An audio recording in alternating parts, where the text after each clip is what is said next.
Haleluya, shalom.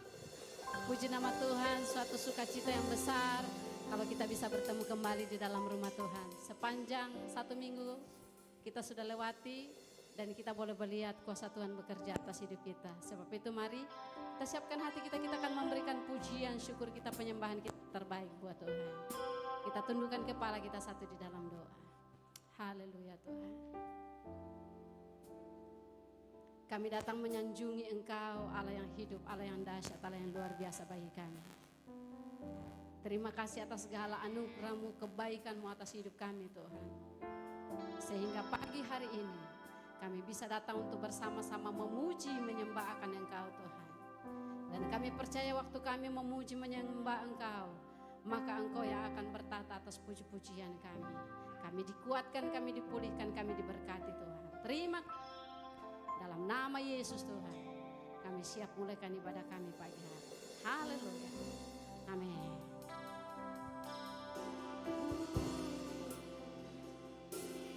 Ku sanjung Kau di tempat tinggi, sebab Engkau Imam besar agung. Ku sanjung Kau lebih dari yang lain,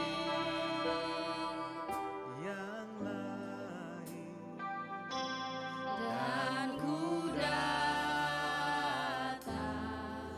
menyembah-Mu Tuhan. Oh, ku sanjung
Mari semua kita berdoa.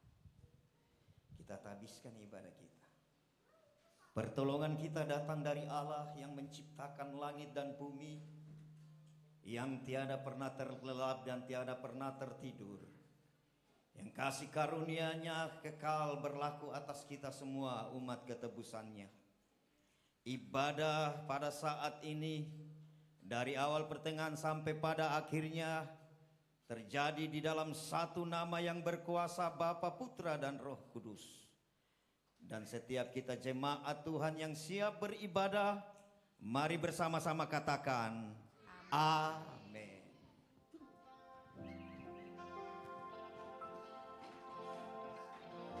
Silakan duduk Bapak Ibu Saudaraku.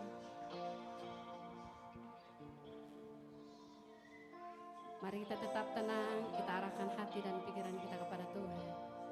Kita fokus menyembah, sebab Dia Allah yang baik buat saya dan saudara.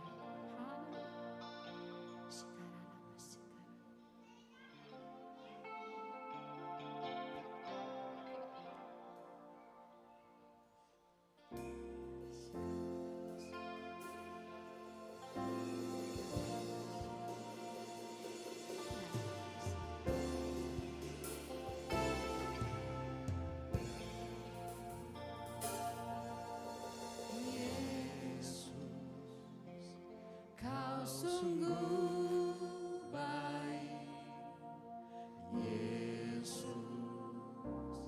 namamu indah, Yesus, ku cinta Kau selalu, ku tinggikan, ku agungkan selamanya, Yesus.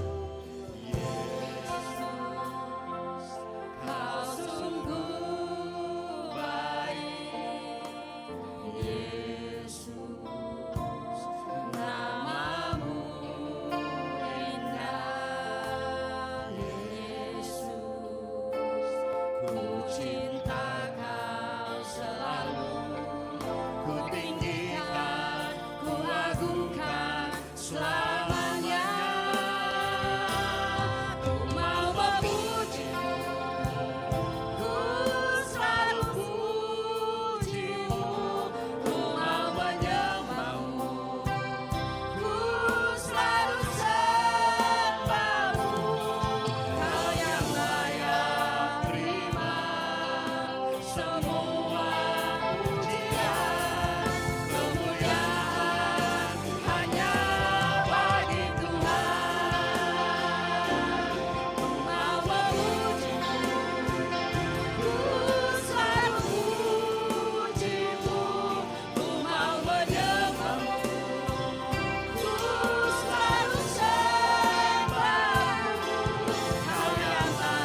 kemuliaan hanya bagi Tuhan.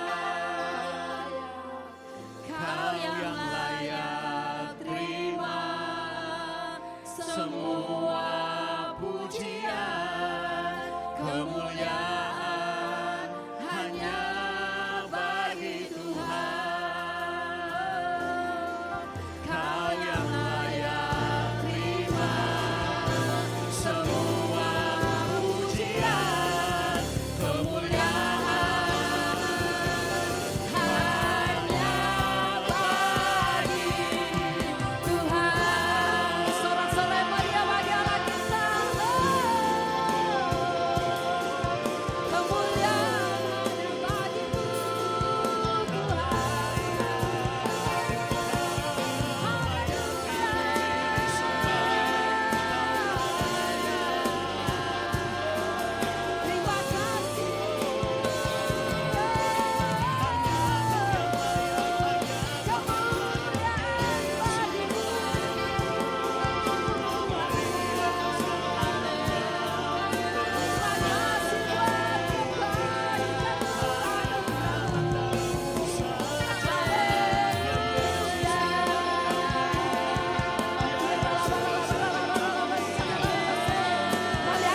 dari dulu sekarang sampai selama-lamanya.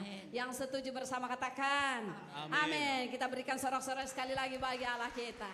Mari kita bersuka cita di hadirat Tuhan. Kita menari bagi Dia, sebab hanya Dia Tuhan yang layak untuk terima puji pujian kita. Hey, haleluya. Terima kasih atas kebaikan-Mu atas hidup kami, Tuhan.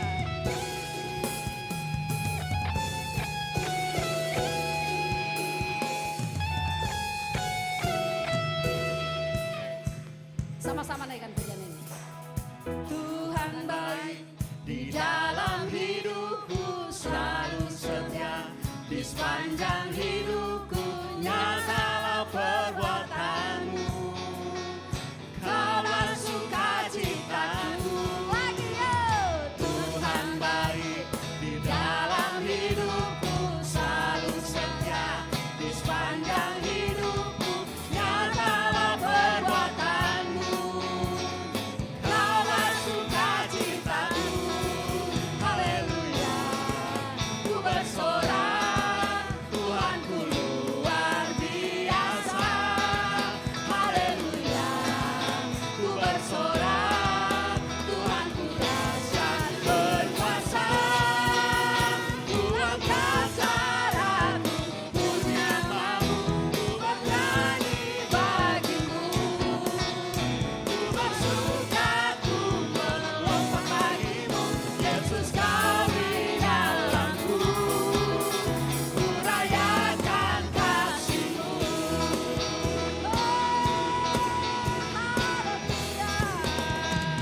Tuhan baik di dalam hidupku selalu setia, di sepanjang hidupku nyatalah perbuatan-Mu. Amin. Kaulah sukacitaku. Haleluya, haleluya. Ku bersorak, Tuhanku luar biasa. Haleluya, ku bersorak, Tuhanku dahsyat berkuasa. Ku angkat suaraku, puji nama-Mu, ku bernyanyi bagi-Mu. Ku bersuka, ku melompat bagi-Mu, Yesus Kau di dalamku. Ku rayakan kasih-Mu.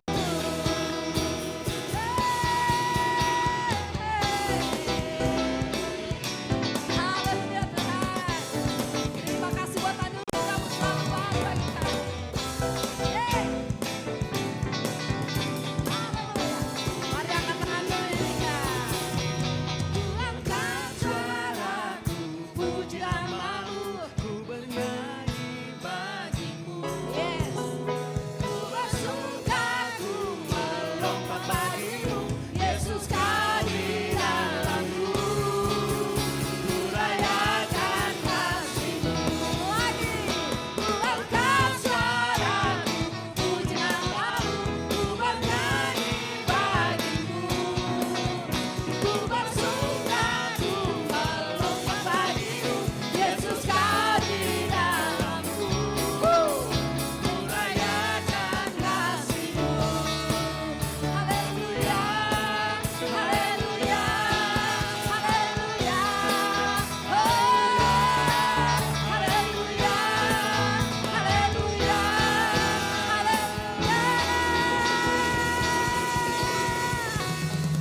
Haleluya. Tuhan baik, amin. Kasih tos dulu kiri kanan muka belakang. Kalau bisa sampai 10. Katakan Tuhan selalu baik atas hidupku.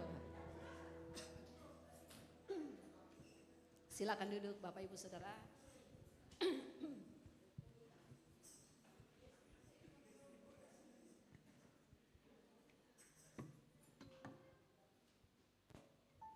Kiara lapas. Mari kita siapkan hati kita, kita akan diberkati firman Tuhan. Biarlah Tuhan yang senantiasa membimbing saya dan saudaraku untuk menjalani hari-hari ini. Haleluya.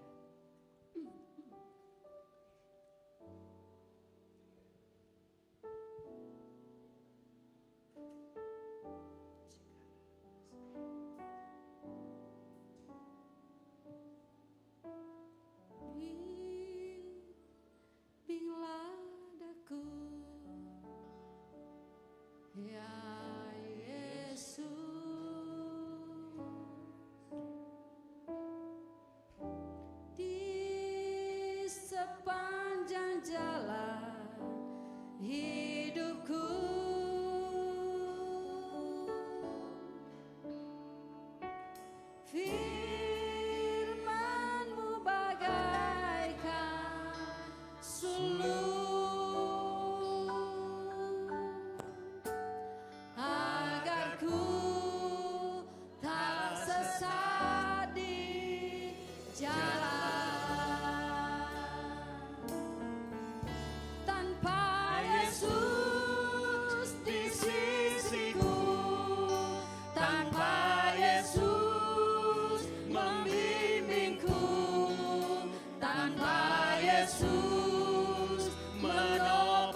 sepanjang jalan hidupku.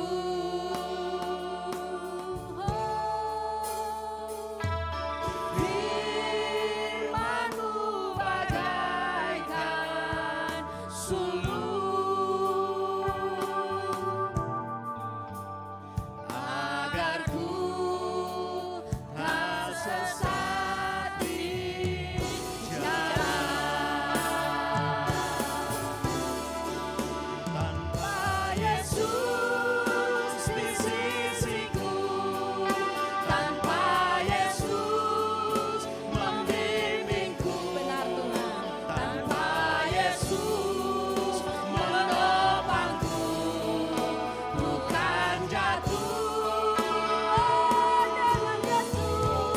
Dengan Yesus di sisiku, dengan Yesus membimbingku, dengan Yesus menopangku, ku tak jatuh. Mari sama-sama kita berdiri, silakan pada tempat saudara. Dengan Yesus di sisiku, dengan Yesus membimbingku, dengan Yesus menopangku, ku tak jatuh. Dengan Yesus di sisiku, dengan Yesus membimbingku, dengan Yesus menopangku, ku tak jatuh. Tanpa Yesus di sisiku, tanpa Yesus membimbingku, tanpa Yesus menopangku, ku tak jatuh. Dengan Yesus di sisiku, dengan Yesus membimbingku, dengan Yesus menopangku, ku tak jatuh. Mari kita merenungkan kehidupan kita. Kita menyadari bahwa tanpa Tuhan kita tidak bisa berbuat apa-apa. Kekuatan kita terbatas. Sementara lawan kita iblis bertahun-tahun hidup, punya kekuatan supranatural. Kita tidak sanggup mengalahkan. Tapi kita bersyukur kita memiliki Tuhan Yesus yang memberikan jaminan kehidupan bagi kita. Bukan hanya memberikan bagi kita kemenangan, tetapi lebih daripada yang pemenang, lebih daripada orang-orang yang menang. Mari kita angkat pujian bagi Dia. Kita naikkan syukur kita buat kemenangan yang Tuhan terus berikan bagi kita. Sikarabatagasi, sikarabatagasi. Kami perlu Tuhan. Sikarabatagasi, nagarabatagasi. Yesus.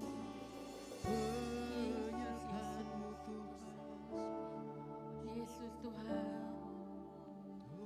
kami perlu Engkau Tuhan. Sikarabataka, sikarabataka, sikarabataka, sikarabataka. Yesus, Yesus, kami perlu Engkau ya Tuhan.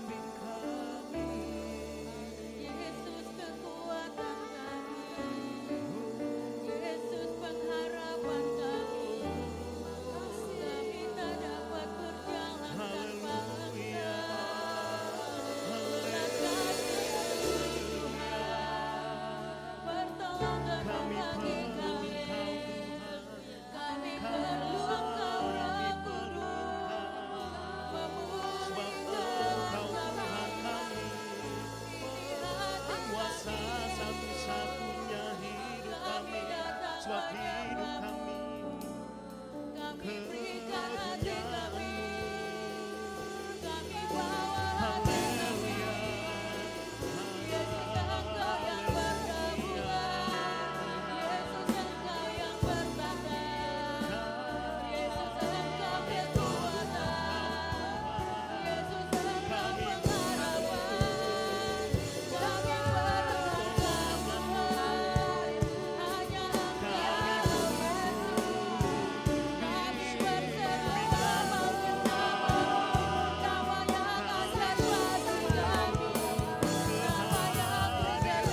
yang melewati setiap detik dalam kehidupan kami.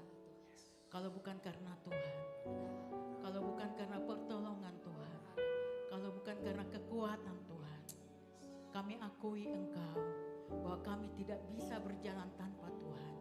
Dan di hari-hari terakhir ini Tuhan, kami perlu firman menopang, menguatkan kami, meneguhkan kami untuk semakin berharap, percaya, dan mengandalkan Engkau Tuhan.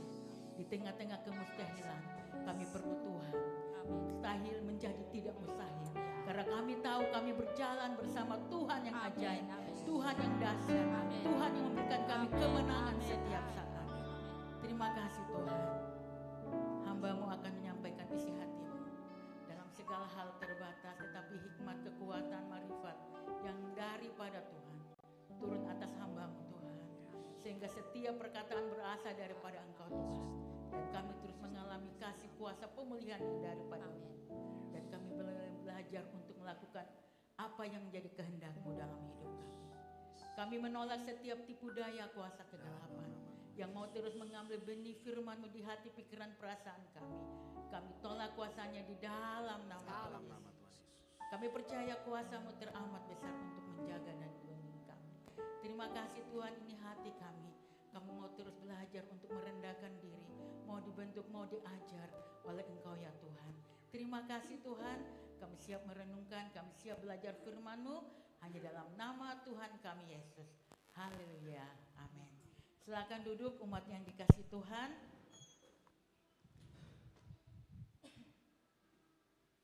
Ya, shalom. Ya, sudah ada tema di depan. Hidup berkemenangan. Sebenarnya ini Bapak Ibu Saudara yang dikasih Tuhan, beberapa hari yang lalu kami sempat doa dengan kami sekeluarga.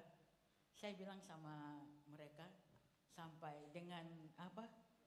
Dengan sesuatu beban yang besar bagi saya. Karena kenapa saya bilang kita ini dalam keluarga, Bapak adalah seorang pemimpin. Dia adalah salah satu target iblis untuk menjatuhkan. Hari-hari terakhir ini Bapak Ibu Saudara yang dikasih Tuhan, untuk hidup berkemenangan, tidak bisa tidak, kita harus selalu ada di dalam Tuhan. Amin.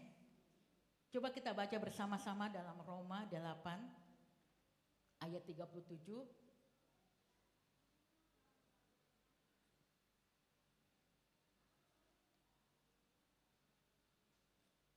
Sudah dapat semua, amin. Bisa juga baca di depan. Ya, firman Tuhan, mari kita baca bersama-sama. 2, 3. Tetapi dalam semuanya itu, kita lebih daripada orang-orang yang menang oleh Dia yang telah mengasihi Tuhan. Coba katakan samping kiri kanan Bapak Ibu Saudara, kita lebih dari orang-orang yang menang. Ya. Supaya jangan saya juga grogi Bapak Ibu. Ya. Kembali ke slide tadi Pak Yance. Ya. Sini firman Tuhan katakan bahwa tetapi dalam semuanya itu kita lebih daripada orang-orang yang menang oleh Dia yang telah mengasihi kita. Slide berikutnya. Menang bukan sekedar menang mengalahkan musuh dalam peperangan rohani, tetapi lebih daripada pemenang oleh Dia yang mengasihi kita. Melampaui pemenang biasa, dalam bahasa Yunaninya hypernikomen, yang berarti menang secara luar biasa. Kemenangan ini bukan hasil dari kekuatan atau kemampuan kita, tetapi karena kasih Kristus yang telah mengalahkan maut dan dosa melalui karya penebusannya di atas kayu salib. Ini hal yang luar biasa Bapak Ibu Saudara yang dikasih Tuhan. Kita sebagai orang-orang yang percaya kepada Tuhan, setiap saat, bukan setiap hari, setiap saat kita diperhadapkan kepada pilihan-pilihan. Betul Bapak Ibu? Bukan setiap hari, tapi setiap saat. Mungkin ketika kita bangun, kita diberikan pilihan-pilihan. Ketika kita menghadapi masalah, kita mengeluh atau bersyukur, kita kalah atau menang, kita menyerah, kita putus asa atau tetap semangat, tetap maju, kita mengeluh, kita kecewa atau kita marah atau kita ragu. Semua keputusan ada di tangan Bapak Ibu Saudara yang dikasih Tuhan. Tapi hari ini ada kabar sukacita yang Tuhan berikan lewat firman Tuhan. Bahwa tapi Tuhan mau kita sebagai orang-orang percaya bukan hanya menjadi orang yang menang, tetapi lebih daripada pemenang. Amin. Mungkin kita ucapkan kadangkala sesuatu hal yang gampang, betul tidak? Gampangnya Bu Gem dia bicara di depan. Dia tidak tahu pergumulanku, dia tidak tahu persoalanku, dia tidak tahu masalah yang saya hadapi. Kadangkala orang di sekitar kita, bahkan suami atau istri tidak tahu persoalan yang kita hadapi. Tetapi Tuhan itu luar biasa. Selama kita berada di muka bumi ini, Tuhan tidak pernah meninggalkan. Itu yang harus kita selalu ingat, bahwa Tuhan sekali-kali tidak akan meninggalkan. Tuhan sekali-kali tidak akan membiarkan. Mari kita selalu ingat bahwa kita hidup sekalipun mungkin kita sendiri tidak ada yang peduli. Ini yang harus kita ingat. Memang perlu sekali pentingnya firman Tuhan selalu ada dalam kehidupan kita. Supaya kita tidak merasa sendiri, tidak ada yang perhatikan saya, suamiku atau istriku kenapa seperti itu, tidak peduli kepada saya. Kita diam saja. Kita tidak mungkin merasa bahwa kenapa saya harus hadapi ini. Terkadang mungkin ada perasaan kita putus asa, kecewa atau marah atau menyerah. Tetapi ingat firman Tuhan ini, bahwa saudara dan saya sudah diberikan kemenangan oleh Yesus Tuhan di atas kayu salib. Amin. Tapi namanya kuasa kegelapan iblis ya Bapak Ibu Saudara yang dikasih Tuhan. Beberapa minggu yang lalu kita sudah belajar bahwa kekuatan musuh yang kita diperhadapkan itu bukan sesuatu hal yang biasa-biasa. Terstruktur, terorganisir, ya sangat rapi. Kalau kita baca di Efesus 6, coba Pak Yance, Efesus 6 ayat 12. Efesus 6 ayat 12.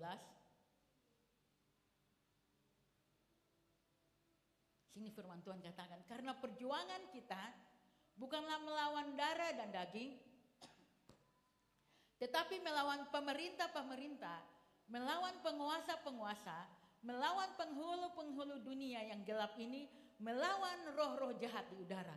Waktu saya baca ini sebenarnya saya gemetar.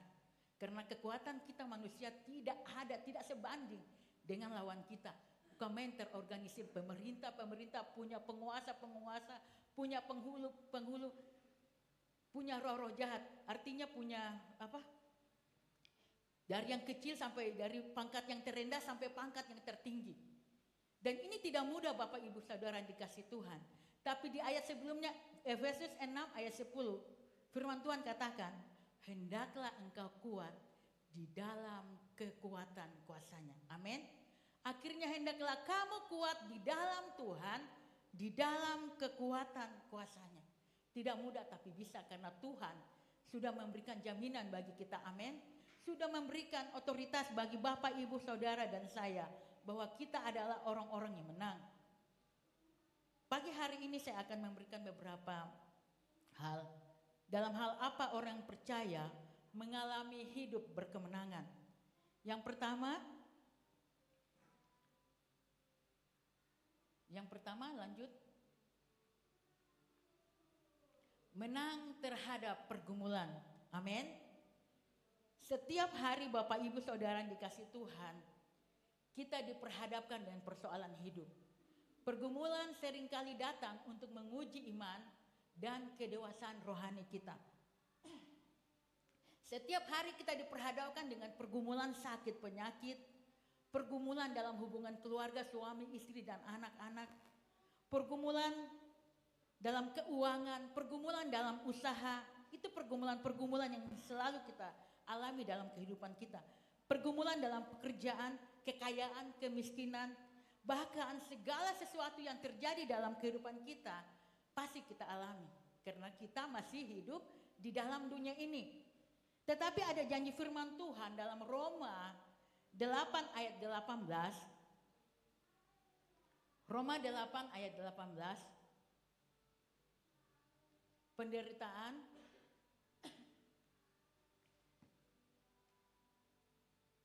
Roma 8 ayat 18. Sebab aku yakin bahwa penderitaan zaman sekarang ini tidak dapat dibandingkan dengan kemuliaan yang akan dinyatakan kepada kita. Amin. Jadi Bapak Ibu Saudara yang dikasih Tuhan, kita harus menyadari bahwa kehidupan kita di muka bumi ini hanya sementara saja. Amin. Jangan kita berpikir bahwa 50 tahun lagi kita masih ada. Saya prediksikan hidup saya bahwa 50-60 tahun ke depan saya sudah tidak ada di muka bumi ini. Kadang kala orang takut mengalami kematian. Tetapi kita harus sadari bahwa sesudah kematian ada kehidupan yang kekal dan itu merupakan suatu hal yang luar biasa. Jadi kalau saudara dan saya mengalami pergumulan, mengalami persoalan dalam kehidupan kita, jangan pernah katakan bahwa Tuhan, kenapa ini terjadi? Bahkan firman Tuhan dalam Mazmur 119 ayat 70 atau 71 dikatakan bahwa waktu aku tertindas itu baik bagiku. Supaya apa Bapak Ibu? Supaya aku belajar ketetapanmu. Firman Tuhan selalu ada dalam kehidupan kita, menopang kita, memberikan kekuatan bagi kita, memampukan kita untuk senantiasa ada di dalam Tuhan. Di situ ada contoh. Yang pertama yaitu Sadrak, Mesak dan Abednego. Di Daniel pasal 3 ayat 1 sampai 18 diceritakan di situ, kalau Bapak Ibu nanti baca di rumah atau simak ya, bagaimana Sadrak, Mesak dan Abednego diperhadapkan dengan tantangan, ancaman mengenai iman percaya mereka kepada Tuhan. Bagaimana Raja Nebukadnezar mendirikan sebuah patung dan mereka harus juga ikut untuk menyembah.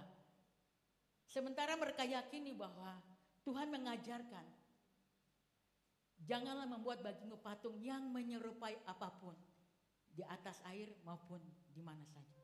Dan sini kita belajar bagaimana kita sebagai orang-orang percaya meneguhkan iman kita seperti yang dilakukan oleh Sadrak, Mesak dan Abednego.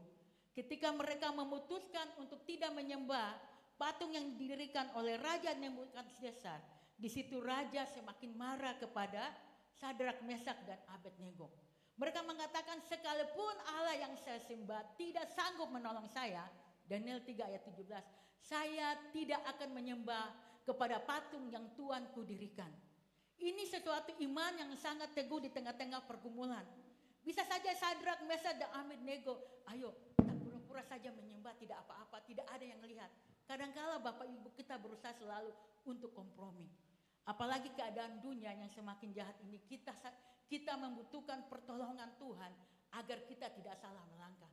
Kita membutuhkan Tuhan untuk memberikan kekuatan bagi kita. Dan kita melihat bagaimana Sadrak, Mesak dan Abednego mengalami pertolongan Tuhan ketika raja sangat murka, mereka dibuang ke dalam perapian api yang menyala-nyala. Yang awalnya tadi tidak sampai 7 kali, sekarang dikasih panas 7 kali lipat. Dan ini sangat pasti ada perasaannya, perasaan takut. Apalagi ini bukan api yang biasa. Beberapa hari yang lalu ada tabrakan bis dengan mobil tangki minyak. Dan ini 16 orang meninggal, terjadi kebakaran. Dan itu pasti hal itu juga akan dialami oleh Sadrak, Mesak dan Abednego.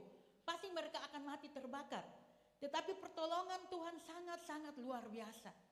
Ketika mereka dibuang ke dalam perapian, orang yang buang saja mengalami kematian. Dan di situ kita bisa melihat bagaimana pertolongan Tuhan bagi Sadrak, Mesak dan Abednego ketika mereka mempertaruhkan iman percayanya kepada Tuhan. Sekalipun mereka mendapat ancaman, kepercayaan kepada Tuhan tidak terpengaruh oleh situasi keadaan. Ketika mereka diancam, mungkin mereka bisa berkata, daripada kita mati, kita ikut menyembah saja. Daripada kita seperti ini, mari kita lakukan. Kita menyembah. Tidak, Bapak Ibu Saudara yang dikasih Tuhan. Dan Tuhan membela mereka. Dalam keadaan seperti itu, saat melihat ke dalam api, Raja Nebukadnezar terkejut. Karena di dalam api bukan hanya 3 orang, ada 4 orang. Yaitu malaikat yang Tuhan kirim dari Allah untuk melindungi mereka. Ini sesuatu yang sangat luar biasa. Sehingga raja memanggil mereka keluar dari perapian dan tidak ada sehelai rambut pun yang terbakar. Tidak ada bau api sekalipun. Ini kemustahilan yang harus Bapak Ibu Saudara dan saya hadapi di muka bumi ini. Kadangkala kita tidak tahu, kadangkala kita memakai cara kita, memakai kekuatan kita. Kadangkala kita berpikir, oh ya seharusnya seperti ini. Tetapi kita melihat bagaimana kuasa Tuhan ketika mereka menyerahkan kehidupan mereka, kepercayaan mereka kepada Tuhan. Iman yang teguh sekalipun Tuhan tidak menolong. Sekalipun sakit kita tidak sembuh, masih kita tetap percaya. Sekalipun keadaan kita belum berubah, masihkah kita tetap percaya kepada Tuhan? Bahkan janji Tuhan kepada Abraham dan Sarah bukan janji yang biasa, bukan waktu yang cepat. 25 tahun menunggu, menantikan janji Tuhan. Di tengah-tengah penantian mereka, ternyata Sarah sudah semakin tua. Bahkan minta maaf, sudah mati haid. Ini sesuatu hal yang mustahil, yang tidak akan mungkin terjadi lagi untuk memiliki anak. Bahkan ketika malaikat Tuhan menyampaikan bahwa tahun depan Sarah kamu akan memiliki anak, apa yang dilakukan oleh Sarah? Dia tertawa. Tertawa karena kenapa? Tidak akan mungkin. Begitupun juga Bapak Ibu Saudara yang dikasih Tuhan. Dalam kehidupan Bapak Ibu kadangkala kita menghadapi persoalan, pergumulan, masalah. Kadangkala kita tidak sanggup. Kadangkala kita mau menyerah. Tetapi kita harus ingat bahwa tidak ada yang mustahil bagi Tuhan. Amin. Janji Tuhan itu bukan seperti penjual obat Bapak Ibu. Kalau kita betul-betul yakini dan percaya apa yang dialami Abraham, apa yang dialami Sadrak, Mesak dan Abednego, itu yang kita alami. Amin. Bahkan dalam kisah Samgar, dalam Hakim 3 ayat 31, saya sampaikan kepada Yud, mungkin kalau tidak salah. Namanya hanya 2 kali disebut dalam Alkitab. Namanya tidak tren Bapak Ibu.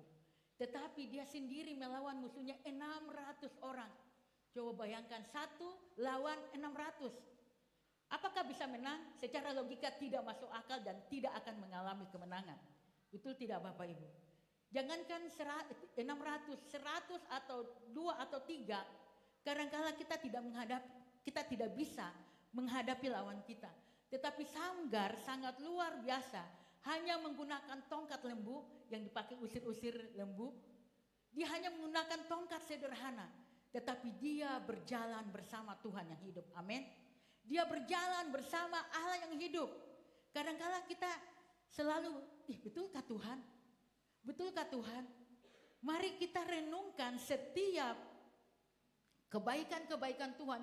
Kita merenungkan setiap tokoh-tokoh dalam Alkitab. Bagaimana mereka mengalami kuasa Tuhan. Mereka bagaimana hidup di dalam kemenangan. Bukan karena berjalan dengan kekuatan mereka, tetapi karena kekuatan Tuhan. Amin. Mereka tidak berjalan sendiri, kita tahu bahwa mereka berjalan bersama Tuhan. Dalam menghadapi pergumulan di muka bumi ini Bapak Ibu Saudara yang dikasih Tuhan. Mari kita senantiasa melakukan seperti Sadrak, Mesak dan Abednego. Mengajarkan kepada kita keberanian untuk mempertahankan iman percaya kita. Amin. Tetap setia untuk mempertahankan iman kita. Dalam situasi ancaman apapun itu, kita yakin bahwa Tuhan bersama dengan kita. Amin. Bahwa Tuhan menolong kita, bahwa Tuhan menyertai kita. Alkitab ini bukan sekedar buku biasa Bapak Ibu Saudara yang dikasih Tuhan. Tetapi waktu kita belajar untuk memperkatakan, merenungkan, mengingat janji Tuhan. Seperti yang dialami Abraham, Sadrak, Mesak dan Abednego.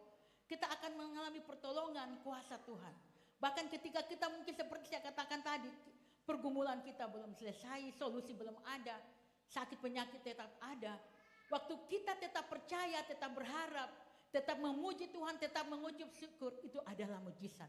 Amin. Itu adalah mujizat bagi kita. Karena banyak orang di luar sana, kadang-kadang mereka putus asa. Putus asa, menyerah, bunuh diri. Ini yang sering terjadi di luar Tuhan. Tetapi kita bersyukur ya Bapak Ibu Saudara yang dikasih Tuhan. Kita anak-anak Tuhan yang ada di tempat ini. Kita tahu bahwa kita tidak berjalan sendiri. Itu yang harus kita sadari. Iblis berusaha untuk membawa kita jauh daripada Tuhan. Iblis berusaha untuk kita tidak fokus kepada Tuhan.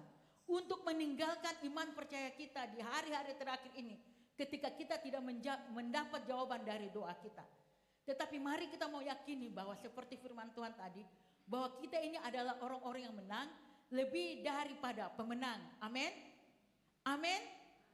Ini yang harus kita teguhkan dalam hati kita. Yang kedua,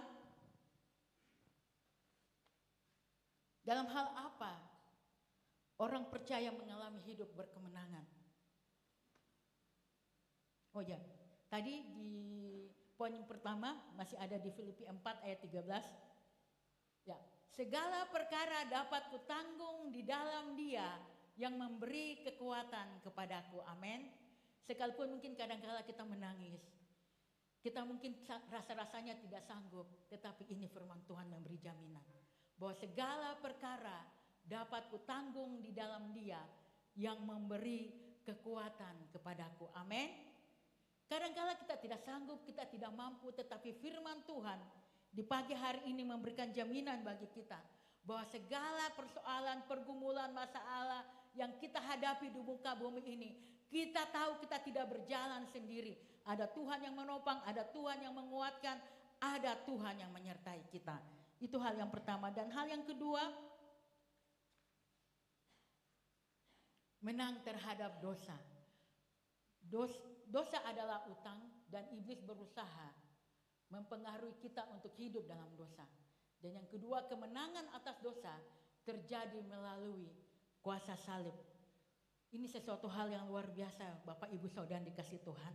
Dosa bukan hanya berbicara sekedar kesalahan yang kecil Bapak Ibu, melainkan ketidaktaatan kepada Allah yang menimbulkan akibat yang sangat serius, yang menimbulkan akibat yang sangat fatal. Kita melihat salah satu contoh di dalam Alkitab, yaitu Adam dan Hawa. Ketika mereka diperintahkan untuk jangan memakan buah pengetahuan yang baik dan benar. Ketika mereka dilarang, mereka melakukan. Sehingga apa yang terjadi Bapak Ibu, mereka dibuang dari Taman Eden. Saudara dikasih Tuhan, bukan hanya dibuang dari Taman Eden, tetapi mereka mengalami kutuk. Bahkan di generasi kita sebagai orang-orang percaya mengalami hal demikian. Karena apa? Hawa mengalami sakit, sakit melahirkan. Adam bersusah payah bekerja, keratanannya dikutuk. Yang itu ular, bagaimana dia dikutuk, diadakan perlawanan antara keturunan perempuan dan ular. Dan ini sesuatu hal yang kita alami. Dan kita sebagai orang-orang percaya, kita harus menyadari iblis selalu berusaha untuk membawa kita jauh dari kuasa salib itu. Konsekuensi dari hutang dosa adalah maut, kebinasaan. Kita bisa baca dalam Roma 6 ayat 23 bahwa upah dosa adalah maut. Tetapi kasih karunia Allah yaitu kehidupan yang kekal. Jadi kita manusia ini tidak mampu melunasi hutang yang sekalipun dengan perbuatan baik atau usaha kita. Tetapi kita bersyukur kepada Tuhan Yesus yang datang ke dalam dunia ini untuk mengambil alih posisi manusia, membayar hutang tersebut dengan nyawanya mati di atas kayu salib. Ya. Dan kalau kita baca dalam Kolose 2, coba Kolose 2 ayat 14. Kolose 2 ayat 14. Dengan menghapuskan surat hutang yang oleh ketentuan-ketentuan hukum mendakwa dan mengancam kita, dan itu ditiadakannya dengan memakukannya pada kayu salib. Sesuatu anugerah yang luar biasa, bahkan kita pun percaya sebagai orang-orang yang telah ditebus oleh darah Yesus, memampukan kita untuk tidak hidup lagi di bawah kutuk dosa. Tetapi bagaimana kita sebagai orang-orang yang percaya untuk senantiasa menang. Tetapi kita harus menyadari Bapak Ibu Saudara dikasih Tuhan, kita adalah, semua kita yang ada di tempat ini adalah target iblis. Firman Tuhan dikatakan bahwa sadar dan berjaga-jagalah. Lawanmu iblis berjalan seperti singa yang mengaum-ngaum mencari orang yang dapat ditelannya. Saudara dan saya adalah target iblis supaya bagaimana kita jatuh di dalam dosa dan meninggalkan iman percaya kita sehingga kita mengalami kematian yang kekal. Dan ini perlu sekali Bapak Ibu Saudara yang dikasih Tuhan, bahwa semua saudara kita di muka bumi ini menanggung hal yang sama. Jadi jangan sampai Bapak Ibu Saudara yang kita kasihi, kita menganggap remeh setiap dosa. Firman Tuhan dikatakan di 1 Yohanes 9 ayat 1 Yohanes 1 ayat 9.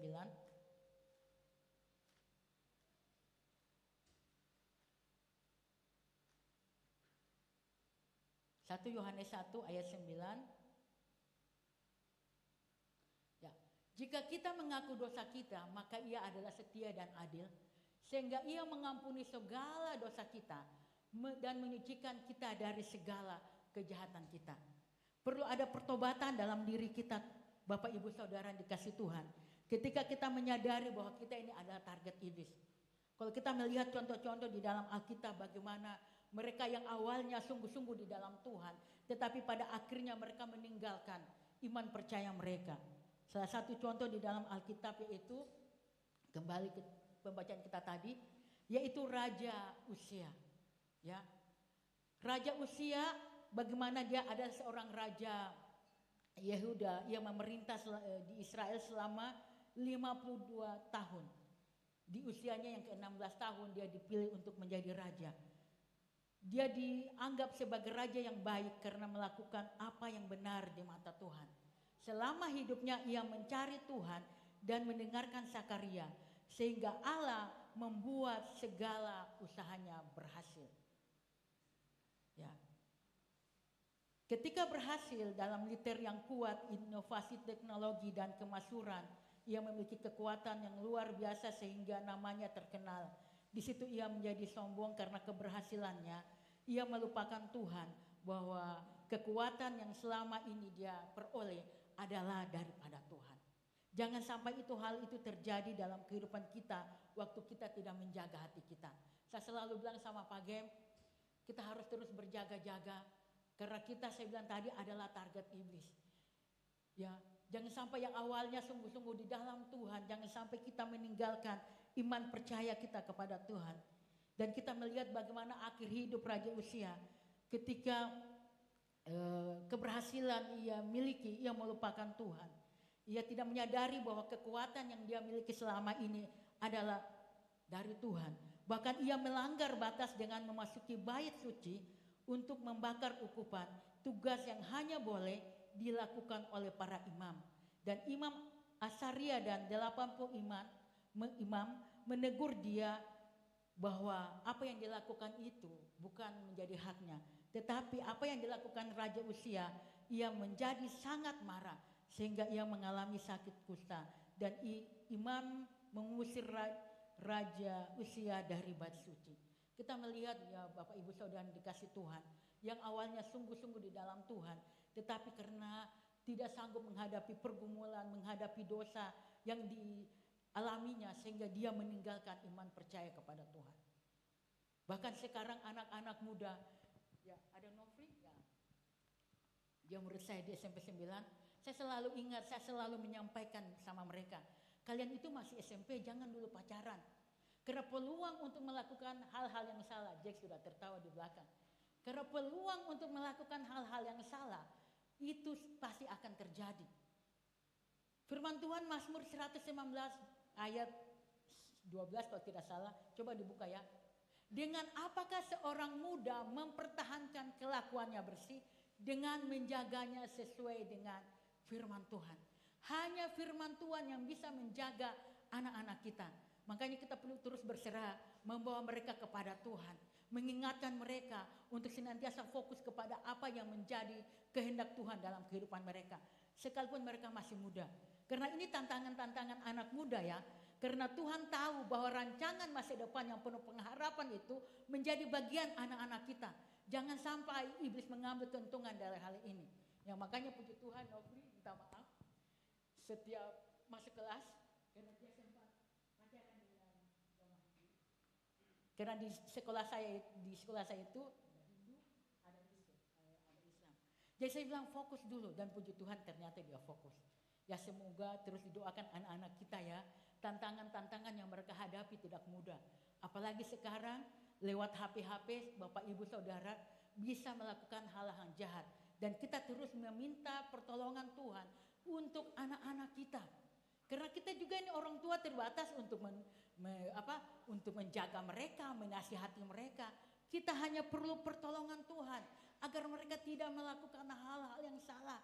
Kita terbatas, tetapi kita menyadari ada Tuhan yang senantiasa menolong mereka, menopang mereka, menguatkan mereka. Salah satu contoh di dalam Alkitab yaitu Yusuf. Kejadian 39 ayat 1 sampai 21 Bapak Ibu. Di situ dikisahkan bagaimana Yusuf ini adalah orang yang sangat takut akan Tuhan. Ia melakukan apa yang benar di mata Tuhan. Ketika dia dibuang oleh saudara-saudaranya dan dia kerja di Raja Potifar pada saat itu. Ia melakukan segala pekerjaan dengan bertanggung jawab, dengan jujur, dengan setia. Mungkin pada saat itu akhirnya istri Potifar melihat dia, manis juga ini anak ya, rajin, pintar, bertanggung jawab. Sehingga punya niat di dalam hatinya untuk merayu, untuk mengombak Yusuf. Setiap hari Bapak Ibu, setiap hari dirayu, setiap hari digombal, setiap hari. Bagaimana coba bayangkannya bapak-bapak yang semua dengar bapak-bapak, bagaimana kalau dirayu setiap hari? Pak Eki sudah senyum-senyum. Bagaimana kalau digombal setiap hari? Pasti sebagai manusia biasa kita akan bisa lemah, jatuh. Tetapi apa yang dilakukan Yusuf? Yusuf menyadari sekalipun tidak ada orang. Potifar sangat sibuk. Tetapi Yusuf menyadari bahwa Tuhan melihat perbuatannya. Ya, coba kita baca dalam Kejadian 39. Kejadian 39 ayat yang ke-9. Ya,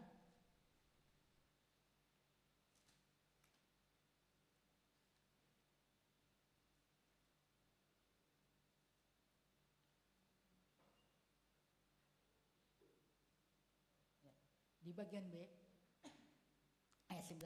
Bahkan di rumah ini tidak lebih besar kuasanya daripadaku dan tiada yang tiada diserahkannya kepadaku selain daripada engkau, sebab engkau istrinya.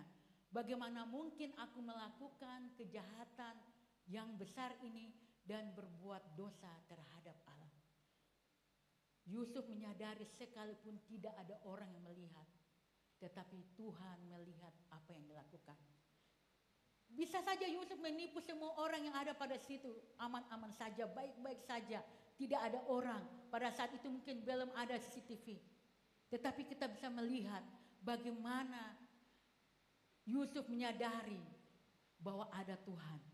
Kadangkala kita bagaimana Bapak Ibu?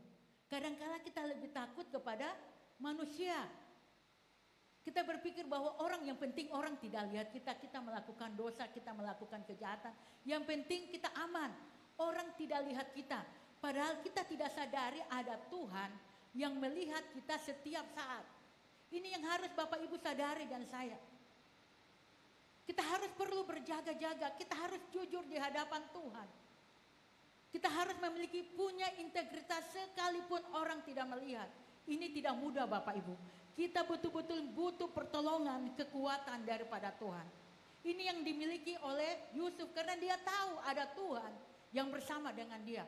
Kemampuan yang dia miliki saya percaya dari Tuhan. Karena kalau zaman sekarang minta maaf tidak ada yang sanggup, tidak ada yang mampu. Dan kita sebagai orang-orang percaya kita terus harus menjaga pernikahan kita. Kalau kita baca di Ibrani 13 ayat 14.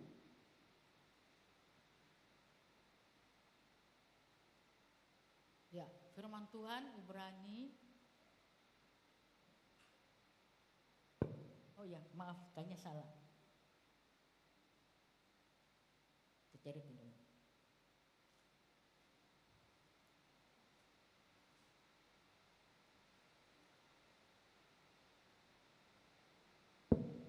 Ya, Ibrani 13 ayat yang keempat.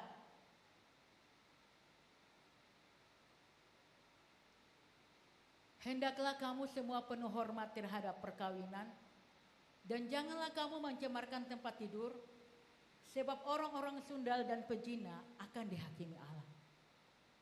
Berapa banyak rumah tangga yang hancur hari-hari ini, sampai kami berdoa dengan Pak Gem, dengan anak-anak kami, sampai air mata saya mengalir. Saya bilang sama mereka, kita ini adalah target iblis, untuk iblis menjatuhkan kita sebagai orang-orang percaya. Saya bilang kita ini ada target iblis. Karena kenapa? Rumah tangga orang-orang percaya sekarang ini, kita harus dukung mereka. Kita harus berdoa agar mereka tetap teguh di dalam Tuhan. Anak-anak kita. Karena kenapa Bapak Ibu saudara dikasih Tuhan? Kesaksian seorang hamba Tuhan. di Makassar. Ketika anaknya pergi kuliah, Bapak Ibu 2 orang, dua-duanya minta maaf. Hancurnya bapaknya. Bapaknya seorang gembala, Bapak Ibu. Hancur hatinya anaknya. Bagaimana ia selalu menyampaikan kepada jemaat untuk setia mempertahankan iman. Tapi anaknya harus meninggalkan iman percayanya. Sehingga orang tuanya dengan berat hati meninggalkan pelayanan. Karena kenapa dia bilang, bagaimana mungkin saya bisa mau mengajar jemaat, anak saya 2 orang meninggalkan iman percaya. Tidak mudah Bapak Ibu. Kadang-kadang saya bilang, Tuhan tolong kami, siapa kami ini Tuhan, yang bisa hidup untuk selalu ada di dalam Tuhan. Pergumulan-pergumulan, masalah-masalah. Pagem saya, apalagi beberapa tahun yang lalu, kan ada seorang wanita sempat saya diganggu. Ada seorang ketemunya di YouTube. Jadi dia ini selalu karena senang selalu diberi penjelasan tentang firman Tuhan. Sehingga tidak mengenal waktu. Ibu Dorcas senyum-senyum. Sehingga tidak mengenal waktu. Sampai saya bilang, pasti itu ada orang itu. Orang yang percaya bisa memberikan katanya dia adalah seorang yang baru percaya kepada Tuhan. Dan dia butuh firman Tuhan, membutuhkan firman Tuhan. Butuh diajar. Jadi dia selalu telepon Pagem untuk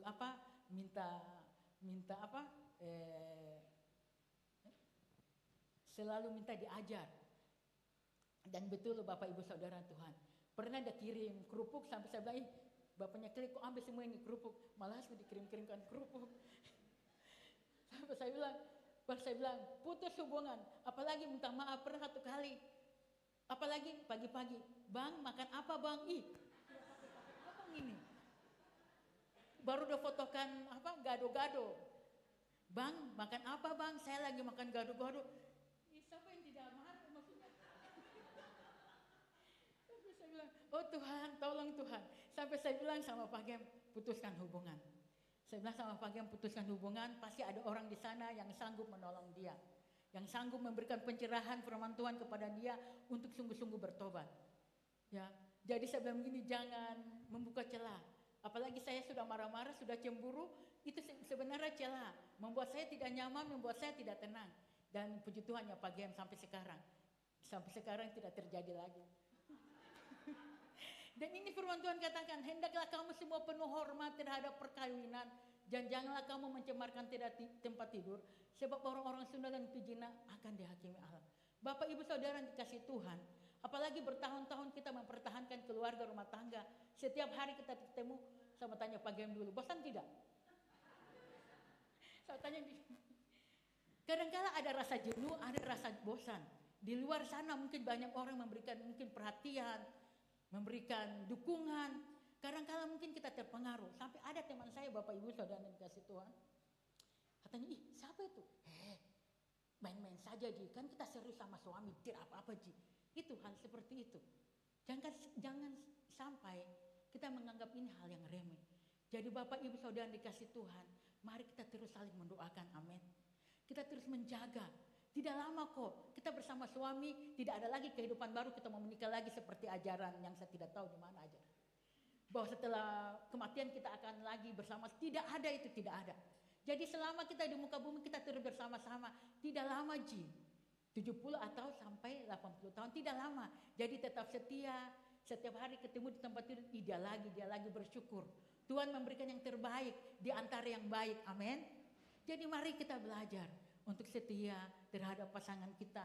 Kita saling mendoakan, kita saling menguatkan. Karena kita tahu bahwa lembaga yang diciptakan oleh Tuhan ada selain gereja adalah keluarga. Dan kita harus menyadari bahwa keluarga kita ini tidak berjalan sendiri, amin. Ada Tuhan yang menolong, ada Tuhan yang menopang, ada Tuhan yang menyertai. Sekalipun kita sudah hidup bertahun-tahun lama ya, saya merasakan bahwa ketika kita terus bawa hubungan kita kepada Tuhan, bukan amarah, bukan kecewa, bukan sakit hati yang terus ada dalam kehidupan keluarga kita, tetapi kasih Kristus yang saling mencintai, saling mengampuni, dan saling mengasihi. Amin. Amin. Itu hal yang kedua yang dapat kita pelajari. Kembali ke pembacaan kita tadi, bahwa kita harus berjaga-jaga, bahwa kadangkala iblis berusaha untuk menjatuhkan kita orang-orang percaya dan saudara dan saya adalah target iblis. Tetapi bagaimana kita sebagai orang-orang yang mengenal dan berharap kepada Tuhan, bahwa Tuhan sudah memberi kemenangan bagi kita, sehingga kita mampu melewati banyak hal dengan pertolongan Tuhan, sehingga Tuhan mampu menolong kita untuk tidak hidup dalam dosa.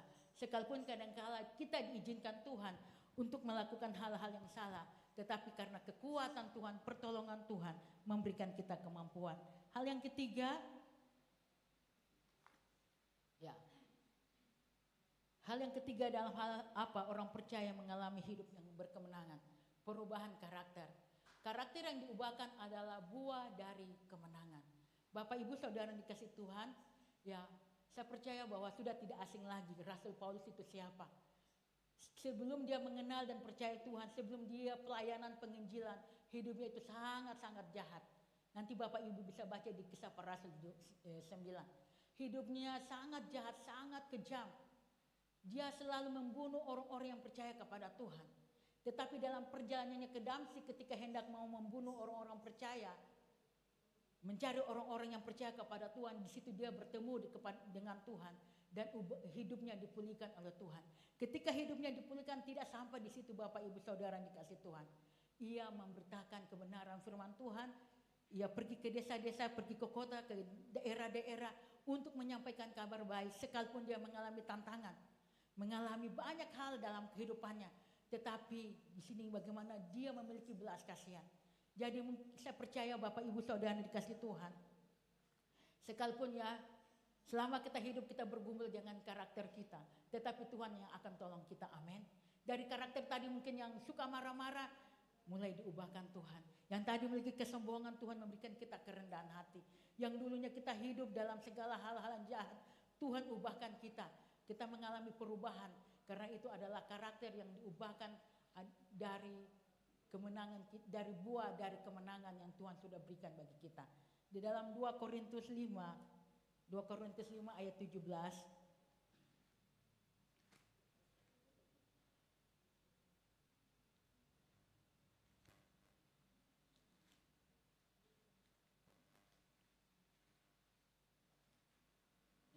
Jadi siapa yang ada dalam Kristus, ia adalah ciptaan baru, yang lama sudah berlalu, sesungguhnya yang baru sudah datang. Kita harus terus menyerahkan kehidupan kita Bapak Ibu kepada Tuhan. Bahkan salah satu contoh dalam Alkitab yaitu wanita Samaria yang sudah tidak asing lagi, keterikatan dengan dosa sangat-sangat luar biasa. Saya percaya kehidupan kita tidak seperti wanita Samaria ini. Dia punya suami 5, tetapi yang hidup dengan dia, kalau kita baca dalam Yohanes 4, itu bukan suaminya. Tetapi bagaimana dia mengalami perjumpaan, mengalami pemulihan, kehidupannya dibebaskan. Ketika dia mengalami pemulihan, perubahan dalam kehidupannya, ia kembali ke daerahnya menceritakan tentang Tuhan. Banyak orang yang bertobat. Saya percaya karena dia mengalami perubahan, amin. Dengan kekuatan kita tidak akan bisa. Dari yang tadi hal-hal yang jahat, dengan pertolongan, dengan kekuatan Tuhan. Dalam Galatia 2 ayat 20, ya. Coba firman Tuhan Galatia 2 ayat 20.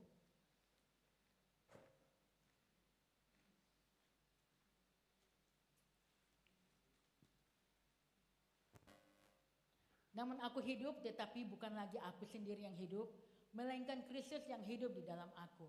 Dan hidupku yang kuhidupi sekarang di dalam daging adalah hidup oleh iman dalam anak Allah yang telah mengasihi aku dan menyerahkan dirinya untuk aku. Jadi Bapak Ibu Saudara yang dikasih Tuhan, jangan takut, mari kita terus minta kepada Tuhan untuk perubahan karakter kita, agar kita bisa menjadi berkat, bukan hanya ya di dalam keluarga suami istri, anak-anak kita, apalagi dalam hal pengampunan, kepahitan itu bukan sesuatu hal yang mudah untuk kita lakukan. Disakiti berulang-ulang untuk mengampuni itu bukan hal yang mudah untuk kita lakukan, mengampuni. Tetapi bagaimana pertolongan, saya percaya pertolongan Tuhan, kasih Tuhan selalu ada dalam kehidupan kita, menolong kita, menguatkan kita untuk mengalami kasih Tuhan, sehingga kita mengalami perubahan hidup, bukan supaya orang mengatakan kita baik, tetapi hidup kita menjadi berkat dan nama Tuhan dipermuliakan. Amin. Puji Tuhan, demikianlah kebenaran firman Tuhan. Saya serahkan kepada Pak Gem.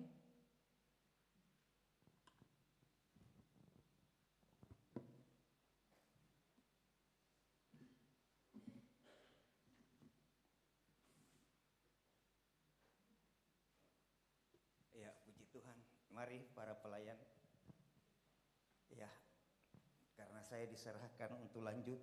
Ini khotbah seri kedua. Tidak. Ya, Bapak Ibu Saudara yang terkasih, kita sudah belajar tadi bahwa Alkitab mengajar sebenarnya status kita ini pemenang, bahkan lebih dari pemenang. Tapi ulang-ulang kalau kita membaca Alkitab, kita menggali Alkitab, ada pola di sana. Roma itu tadi bilang kita ini pemenang. Lalu ada kata oleh. Oleh apa? Oleh kasih Tuhan pada kita, kita menang. Surat Petrus bilang begini, hendaklah kamu kuat. Kuat dalam hal apa? Kekuatannya Allah. Polanya selalu begitu. Memang selalu dari Dia, oleh Dia, untuk Dia. Filipi bilang apa? Segala perkara bisa kutanggung di dalam Dia yang memberi kekuatan. Polanya selalu begitu. Bahwa saya bisa karena Dia yang memisahkan. Saya mampu karena Dia yang memampukan. Saya seperti ini karena Dia yang buat. Begitu selalu. Sehingga kita akan selalu melihat bahwa Tuhan di balik semua yang ada dalam hidup kita. Amin. Amin. Kalau kita lemah lalu kita kuat, kita ingat Dia bekerja di dalam. Polanya begitu. Selalu dari Tuhan. Dan olehnya Dia yang kerjakan di dalam kita. Makanya beberapa kata-kata yang dipakai dalam Alkitab itu, di dalamku, melaluiku, olehku. Begitu. Karena itu Bapak Ibu Saudara yang terkasih, tidak bisa tidak. Tuhan harus diandalkan. Amin. Mari kita bangkit berdiri, kita mau menyanyikan pujian. Engkaulah kekuatanku, tempat perlindunganku saat badai menerpa. Aku tak tunggu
kiranya setiap daripada kami senantiasa dimampukan untuk mengingat betapa panjang, lebar, dalam, dan tingginya kasih-Mu terhadap kami. Sehingga dengan mengingat hal itu, kami senantiasa dikuatkan untuk menghadapi setiap persoalan-persoalan dalam kehidupan ini. Pergumulan-pergumulan kami, masalah-masalah dalam hidup kami, juga termasuk di dalamnya. Dengan kami mengingat betapa besar kasih-Mu, kami akan dimenangkan untuk setiap pertempuran rohani melawan dosa. Sehingga kami akan diubahkan, mengalami pembaharuan dalam kehidupan kami. Dibaharui di dalam cara-cara kami berpikir, cara kami berperasaan, dan dibaharui dalam setiap tindakan kami dan perkataan kami.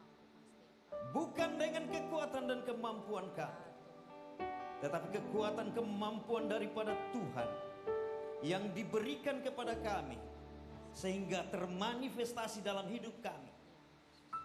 Kami boleh menjadi pemenang, bahkan lebih dari pemenang, karena Kristus telah menang di atas kayu salib.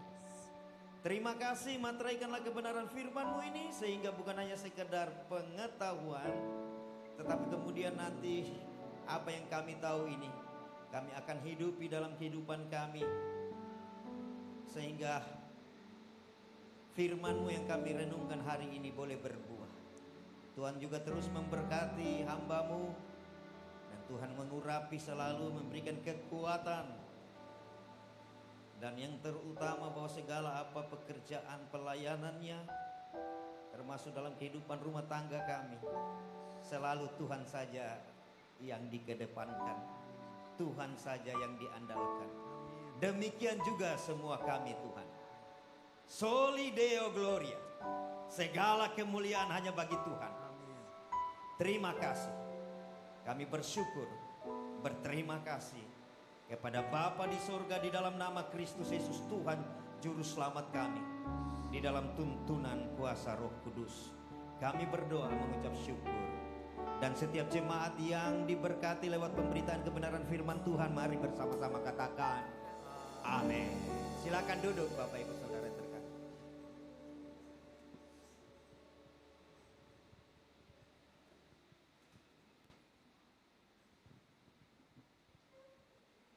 Puji nama Tuhan, saya percaya kita semua diberkati pada pagi hari ini lewat firman Tuhan. Dan saatnya kita akan memberkati Tuhan lewat persembahan. Sebelum kita memberi korban syukur kita yang terbaik bagi Tuhan, kita akan satu di dalam doa, dan nanti Ibu Vivi yang pimpin kita dalam doa.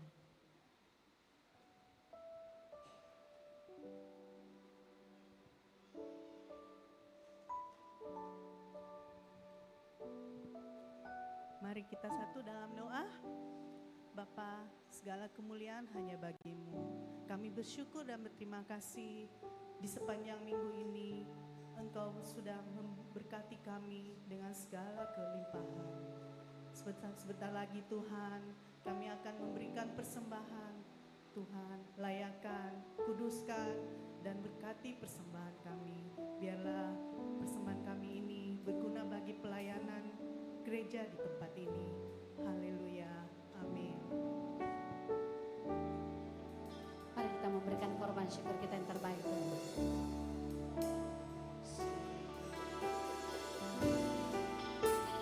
Segalanya yang ku miliki, semuanya daripadamu,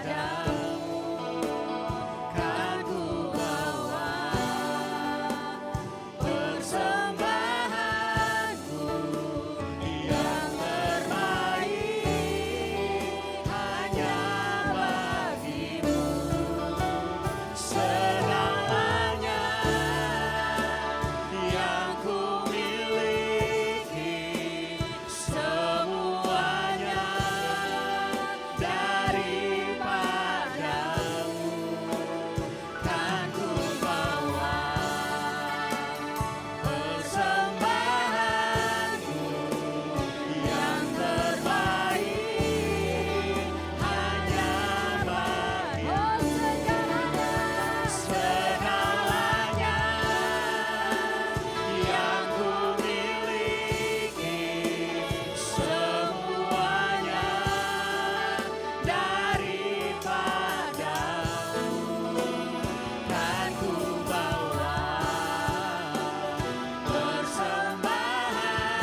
Tapi sebelumnya mungkin ada yang baru pertama kali datang ibadah di tempat ini, boleh lambaikan tangan.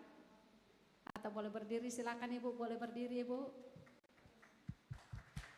Selamat datang, Tuhan Yesus memberkati.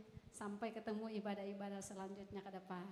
Oke, baik, kita akan melihat warta jemaat, dipersilahkan multimedia.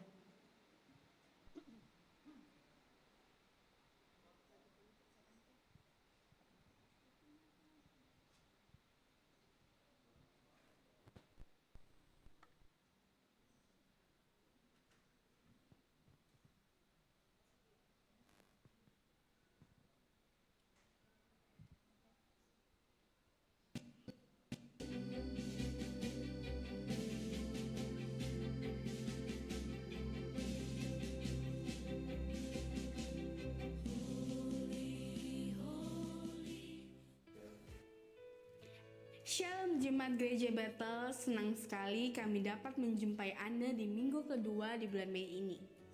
Dengan tema kita di bulan ini yaitu Revival dan Roh Kudus. Minggu ini kita belajar tentang buah roh dan kedewasaan rohani. Hal ini mengajarkan bahwa hidup yang dipimpin oleh Roh Kudus menghasilkan buah roh yaitu kasih, sukacita, damai sejahtera, kesabaran, kemurahan, kebaikan, kesetiaan, kelemah lembutan, dan penguasaan diri. Kedewasaan rohani adalah sebuah proses di mana Roh Kudus semakin menguasai kehidupan seseorang sehingga perbuatan daging berkurang dan buah roh semakin nyata. Kedewasaan rohani ditandai dengan menyalipkan bawah nafsu duniawi dan konsisten berjalan dalam pimpinan Roh Kudus. Bersama saya Tessa akan memberikan informasi kegiatan Gereja Bethel selama sepekan. Inilah Bethel News.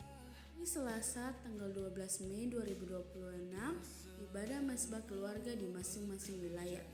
Mesbah wilayah 1 di keluarga Bapak Johannes Agus Burasa Tongkat, WL Ibu Dorcas, musik Bapak Beniham, dan firman Tuhan oleh Bapak Eki Sadi. Keluarga wilayah 2 di keluarga Bapak Samuel Latuhihin, Perumahan Indulgi, WL Saudari Sekina Ruruk, musik Saudari Jack Faith Hariman, dan firman Tuhan Bapak Yosua Widarma. Mesbah wilayah 3 di keluarga Ibu Sincetan, WL Ibu Mary Korengkeng, musik Ibu Yongce Lomilia, dan firman Tuhan Ibu Oviana Ruruk. Hari Rabu tanggal 13 Mei 2026, latihan ibadah kenaikan pukul 19.30 WITA di rumah doa. Hari Kamis tanggal 14 Mei 2026, ibadah kenaikan Tuhan Yesus Kristus pukul 9.00 WITA di rumah doa. Yang profetik ibadah kenaikan adalah sebagai berikut. WL Ibu Desi Berhitu, singer Saudari Widya Ningsi dan Saudari Sekina Rupuk, musik Bapak Vincent Wijaya, Bapak Beniham, Bapak Eka Jaya, dan Saudara Jack Faith Hariman. LCD oleh Saudara Yuka Unawekla. Penerima tamu Ibu Harlina, Ibu Mary Kurniawan, dan Ibu Yongce Lomilia. Doa Ibu Sincetan, Tamborin Saudara Tessa Mantong, Saudara Feby Valentina, dan adik Hana Hariman. Kameramen dan monitor Saudara Marsus Gozali dan Saudari Abigail Ruruk. Jumat tanggal 15 Mei 2026, latihan ibadah minggu pukul 19.30 WITA di rumah doa. Sabtu tanggal 16 Mei 2026, ibadah Yud pukul 19.00 WITA di rumah doa. WL Saudari Feby Valentina, musik Saudara Jack Faith Hariman, dan firman Tuhan oleh Saudari Shekina. Ibadah raya pada setiap hari Minggu disertai dengan Battle Kids pukul 9.00 WITA di rumah doa. Ibadah ini juga dapat Anda saksikan melalui Facebook dan YouTube GBI Rumah Doa Bau-Bau. Profetik ibadah raya Minggu adalah sebagai berikut. WL Ibu Lydia Moisu, singer Bapak Robi Hariman dan Saudari Gabriela, musik Bapak Beniham, Bapak Stephen Wijaya, Bapak Benes Moisu, dan Saudara Jack Faith Hariman. LCD Bapak Yancy Dompe, tamborin Saudara Abigail Ruruk, Saudara Feby Valentina, dan Saudara Tessa Mantong. Asyar Bapak Ibu Leonard Limoa dan Bapak Ibu Antonius Yakub. Doa persembahan Bapak Agustinus Bida. Tayan Battle Kids adalah sebagai berikut. WL Kakak Ovin, pendamping Sekolah Minggu Kakak Ningsi, musik Kakak Jaya, firman kelas kecil Kakak Desi, Firman kelas besar Kakak Evi, pendamping sekolah minggu Kakak Moren dan Kakak Kiren, dress code hijau seragam sekolah minggu, kameramen Kakak Marcel. Selamat ulang tahun bagi saudara dan saudari di sepanjang minggu ini. Tanggal 10 Ibu Michael Latuhihin, tanggal 11 Ibu Yuniar Viu, Saudari Audrey Priscilla dan Bapak Jeremia Sipahutan. Tanggal 13 Ibu Jacqueline Runtuene dan Saudara Fernandito Berhitu. Tanggal 15 Ibu Mary Kurniawan dan Ibu Diana Batara. Tanggal 16 Ibu Elizabeth Arlan. Tanggal 17 Ibu Angel Mowiso. Amsal 3 ayat 16 mengatakan umur panjang ada di tangan kanannya, di tangan kirinya kekayaan dan kehormatan. Selamat ulang tahun pernikahan tanggal 15 Mei Bapak Johannes Agus dan Ibu Mariance Mandauk. Tuhan Yesus memberkati. Bagi jemaat yang rindu memberikan persembahan persepuluhan, ucapan syukur, diakonia dan pembangunan dapat memberikan di kotak yang tersedia atau melalui transfer ke rekening Bank Panin di nomor 7417004041 atas nama Yongche Lomilia atau Daniel Ruruk. Galatia 5 ayat 16 mengatakan, maksudku ialah hidup oleh roh maka kamu tidak akan menuruti keinginan daging. Demikian Battle News minggu ini, saya Tessa mengucapkan selamat hari Minggu. Tuhan Yesus memberkati. Puji nama Tuhan, terima kasih multimedia, Tuhan Yesus memberkati. Kita akan akhiri ibadah kita pada pagi hari ini, kita akan naikkan pujian Aku Punya Tuhan Yang Besar. Mari sama-sama bangkit berdiri.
Saudara terkasih dalam Tuhan, sebelum kita menerima berkat untuk pengutusan, saya mau menyampaikan sesudah ibadah ini, saya berharap kita semua tetap tinggal karena ada kegiatan sosialisasi dari BPJS Ketenagakerjaan. Ada beberapa menit mereka akan mensosialisasikan tentang program BPJS Ketenagakerjaan. Karena itu saya berharap kita tetap tinggal untuk beberapa menit sesuai dengan surat yang disampaikan kepada gereja. Ya, demikian pengumuman tambahan di akhir sebelum kita menutup ibadah. Karena itu Bapak Ibu Saudara yang terkasih di dalam Tuhan Yesus, kembalilah dalam kehidupanmu, arahkanlah senantiasa hati dan pikirmu kepada Tuhan, khususnya melalui firman yang disampaikan kepada kita pada saat hari ini, bahwa sesungguhnya kita adalah umat pemenang, bahkan lebih dari pemenang, karena kemenangan Kristus diperhitungkan atas kita semua. Karena itu, kembalilah dalam kehidupanmu, angkatlah kedua tanganmu dengan iman, dan terimalah berkat. Kasih karunia damai dan sejahtera yang bersumber dari Allah yang menciptakan langit dan bumi, yang kasih karunia-Nya tetap kekal atas kita semua, dinyatakan atasmu, atas kita. Dan oleh karena kasih karunia itu juga dimampukannya saudara dan saya untuk hidup di dalam ketaatan. Sekarang bahkan sampai Maranatha, Tuhan datang kali kedua, di dalam berkat nama Bapa, Putra, dan Roh Kudus, dalam nama Yesus Kristus Tuhan.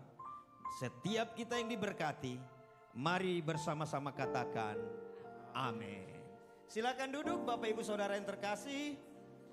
Dan saya persilakan dari BPJS untuk menyampaikan beberapa menit sosialisasinya.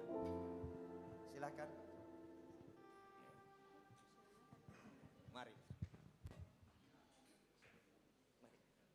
Oh, silakan. Oh, sudah. Tinggal ditampil. Oke, mantap. Silakan. Baik, terima kasih Bapak Ibu. Selamat pagi dan salam sejahtera untuk kita semua. Ya, pertama-tama saya mau minta maaf dulu karena saya ambil waktunya Bapak Ibu yang seharusnya sudah pulang ke rumah ini. Saya juga berterima kasih kepada dari Gereja Bethel sudah mengizinkan kami dari BPJS Ketenagakerjaan untuk sosialisasi terkait programnya kami. Baik, sebelumnya Bapak Ibu, perkenalkan saya Reza dari BPJS Ketenagakerjaan Kota Bau-Bau.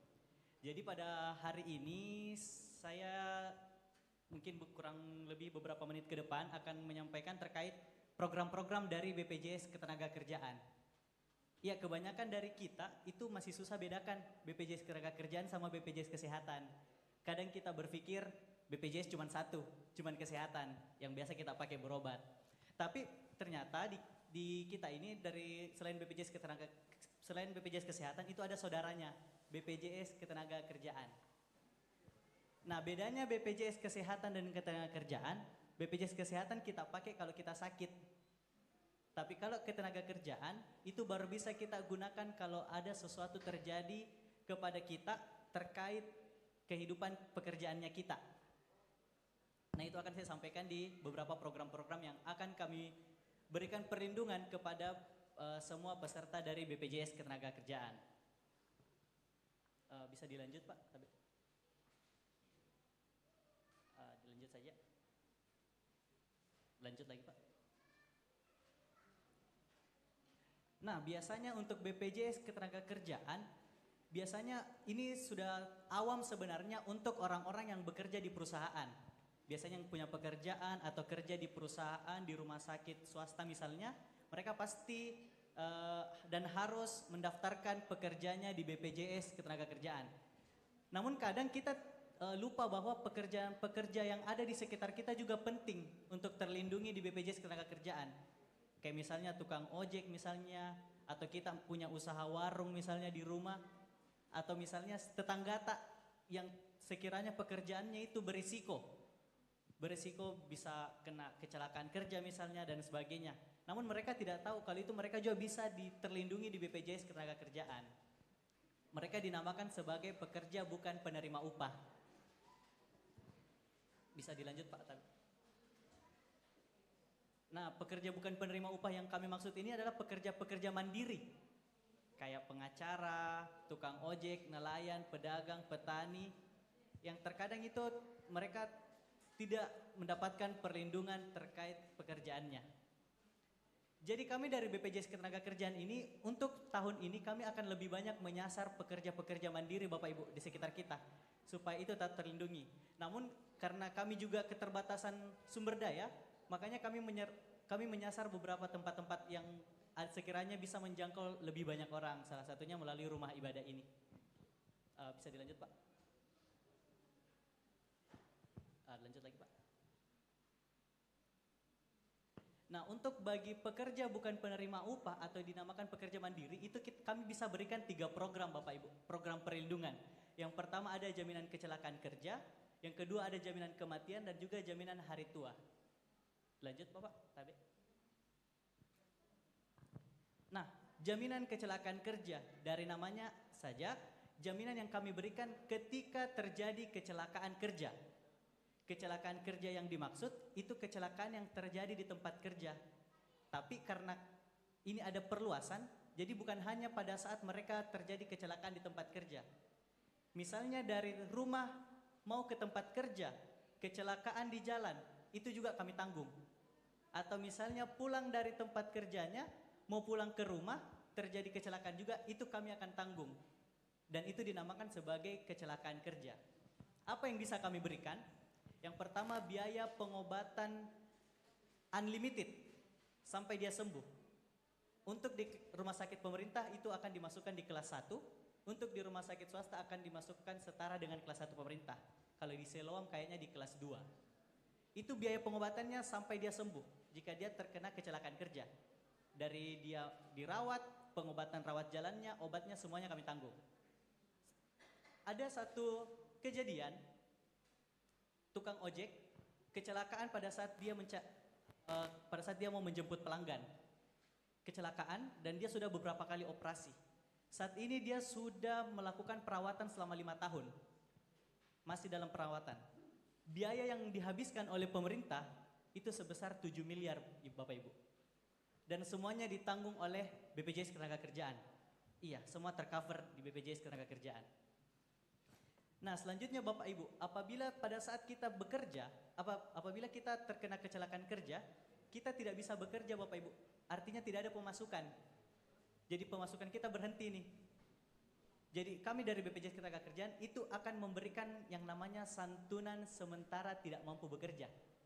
Jadi Bapak Ibu dirawat, tidak ada pekerjaan, kami dari BPJS Ketenagakerjaan yang akan memberikan upah bulanan.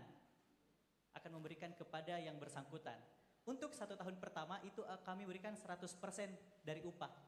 Jadi kalau misalnya Bapak Ibu terdaftar di kami upah per bulannya adalah 5 juta, per bulan 5 juta kami berikan. Kalau terdaftarnya 1 juta, 1 juta. Tapi kalau misalnya dia sudah masuk di bulan ke-13, itu menjadi 50% dari upah. Sampai dia sembuh, sampai dia bisa kembali bekerja lagi. Seperti itu. Nah, apabila ternyata dari perawatannya ini, dari kecelakaan kerjanya ini, berujung pada kematian, tidak diminta-minta Bapak Ibu.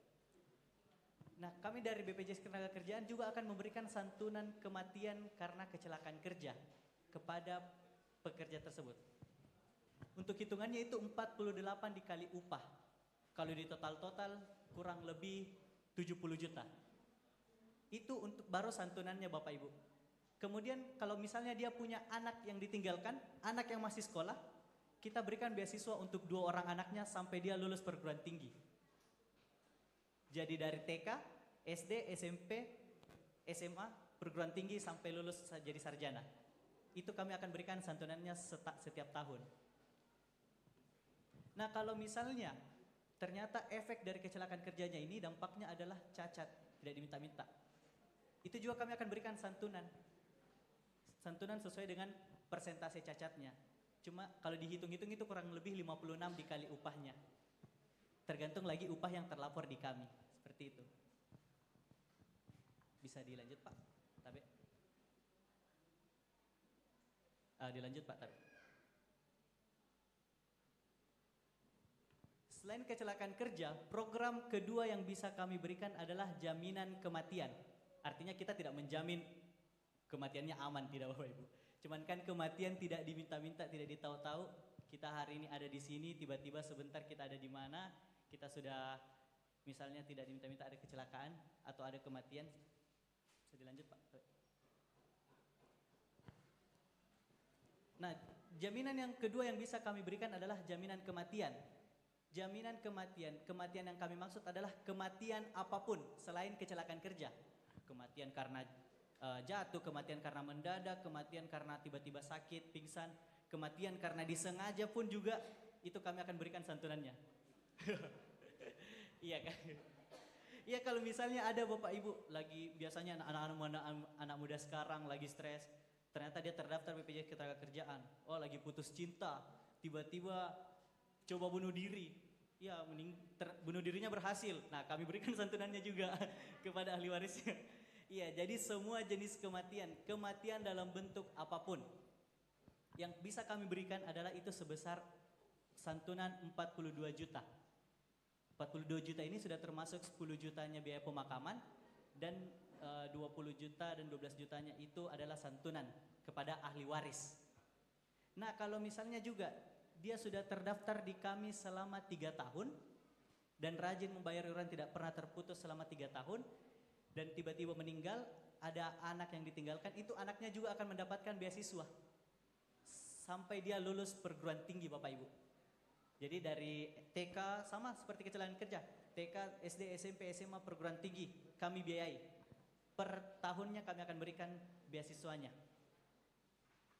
Seperti itu. Nah, itu kalau misalnya adalah jaminan kematian. Jadi bedanya tadi dengan kecelakaan kerja, kalau kecelakaan kerja itu 48 kali upah, kurang lebih 70 juta. Itu kalau kecelakaan kerja.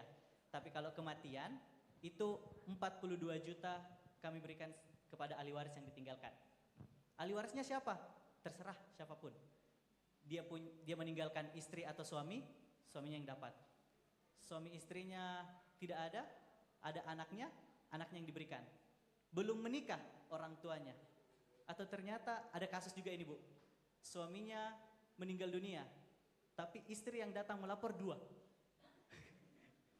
ada kasusnya Ibu. Suaminya meninggal dunia, yang mengajukan klaim 2 orang istri. Jadi ini biasanya kami akan menentukan sesuai dengan pernikahan yang sah. Tapi kalau dua-duanya sah, ya kita lapor ke pengadilan. Bagaimana pembagian ahli warisnya ini? Ya seperti itu kalau untuk jaminan kematiannya Bapak Ibu. Terus program ketiga, bisa dilihat di brosurnya mungkin ya. Program ketiga yang bisa kami berikan adalah jaminan hari tua. Jaminan seperti namanya, jaminan hari tua. Kita berikan jaminan hari tua untuk persiapan hari tuanya nanti. Jadi jaminan hari tua ini dia konsepnya seperti menabung Bapak Ibu. Kita bayar iuran ke kami, iurannya kami simpan, iurannya kami kembangkan, kemudian kami berikan kembali pada saat Bapak Ibu ingin melakukan pencairan. Nah, misalnya Bapak Ibu setiap bulannya di kami 20.000, selama 1 tahun 240.000. Itu juga yang akan kami berikan ke Bapak Ibu. 240.000 plus nilai pengembangannya, bisa saja tiba-tiba jadi 300.000, bisa jadi 400.000. Seperti itu konsepnya untuk jaminan hari tua di kami Bapak Ibu. Pertanyaan selanjutnya, berapa iurannya? Berapa iuran untuk ketiga program ini? Biasanya kalau asuransi swasta kayaknya agak memberatkan ya Bapak Ibu. Kadang kita berpikir, malas ikut asuransi mahal, tidak terjamin uang kita masih ada nanti atau tidak. Di kami, karena kami adalah badan pemerintah, semua uang yang terkumpul di kami tercatat dan itu juga yang akan kami berikan kepada Bapak Ibu. Untuk iuran dengan 3 program ini, itu hanya 36.800 Bapak Ibu. 36.800 untuk 3 program. Kalau saya rincikan, 10.000-nya untuk kecelakaan kerja, 6.800 untuk kematian, dan 20.000 untuk tabungan hari tua. Jadi kalau misalnya Bapak Ibu terdaftar hari ini misalnya, sudah terdaftar, sudah terbayar iurannya, besok tidak diminta-minta ada kecelakaan kerja, langsung kami berikan biaya pengobatan yang full, unlimited sampai sembuh, ataupun kalau meninggal kami berikan langsung santunan kematiannya. Walaupun baru terdaftar 1 bulan, 1 hari, 1 jam, langsung aktif. Hanya 36.800 Bapak Ibu. 10.000-nya kecelakaan kerja, 6.800-nya kematian, 20